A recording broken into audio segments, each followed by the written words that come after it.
I would coach the Knicks. Sometimes, and Jerry had a wonderful message, I think, to everybody about commitment and about if you want to be, part of the Olympic team, this is what you're going to have to see with us. And I always wanted to coach the Knicks. When I left the Lakers, I started to visualize coaching the Knicks. Even though the Knicks had a coaching job, I never inquired about it.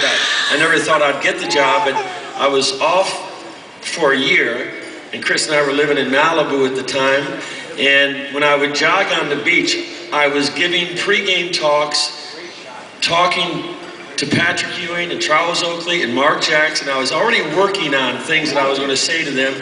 I could see myself in Madison Square Garden, et cetera, et cetera, et cetera. It went on. I just believed in that. And when I got to New York, and I was doing NBC at the time, which was not a very good gig for me, by the way, because I couldn't pour beer and stuff like that, as Mike Breeden said. It was amazing when Dave called. And all of a sudden, I had an opportunity to coach Patrick.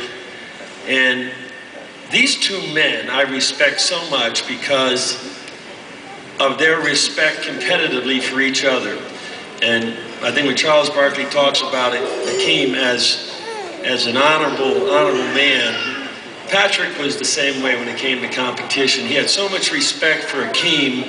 I could not fire Patrick ever up enough to get after Hakeem. He's, Coach, you don't have to worry about me tonight, okay? And Patrick had a routine in the pre-games that was incredible. He would come in so much before other people. He would get ready. He'd go through the routine a lot like Adrian Dantley did. Every time it was the same time he'd tape his ankle, same time he'd put his music on, same time he'd watch the board, and he would get himself ready. And these were epic battles. They were physical. Everybody thinks that Hakeem and Patrick, because they're so classy and they don't speak out and they're not brash and they're not doing all these things. They're humble, competitive men who love to compete. And when they competed against one another, you just got out of their way and you let them play. And I love that about Patrick and the fact that he was a great leader and he's a great man. I'm so respect him here because of him. Well, I have to ask you this question. Chris, I'd like you to jump in on this. You have been a basketball man of incredible substance as a winner, as a coach, as a player, but you've also had great style. What do you think now when you look back to pictures of you in the 1970s when you had those long sideburns and that bushy mustache?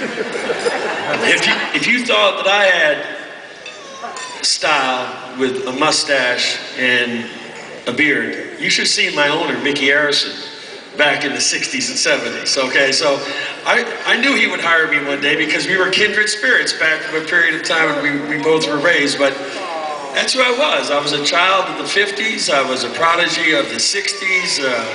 It was an incredible time for me in my life and for people in this country to go through that.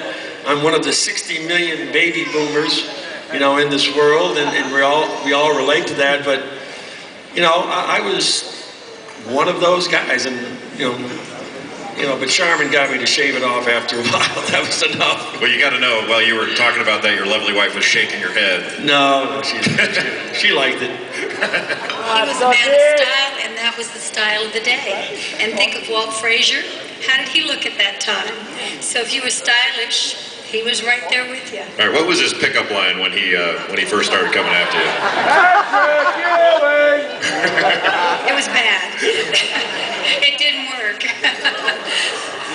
And Long-term. Is that true that he took you to a fight for your first date with you in a white dress? He kind of, once again, missed it a little bit.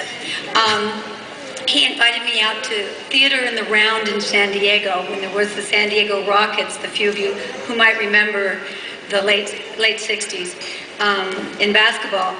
And so I was dressed for theater, and it was a boxing match, a bloody middleweight boxing match. So I did know what I was getting into before I married this man. Well, congratulations. You two are clearly a great team. And Pat, congratulations on the Hall of Fame, on a magnificent career. And Chris, the same. Congratulations. Thank you.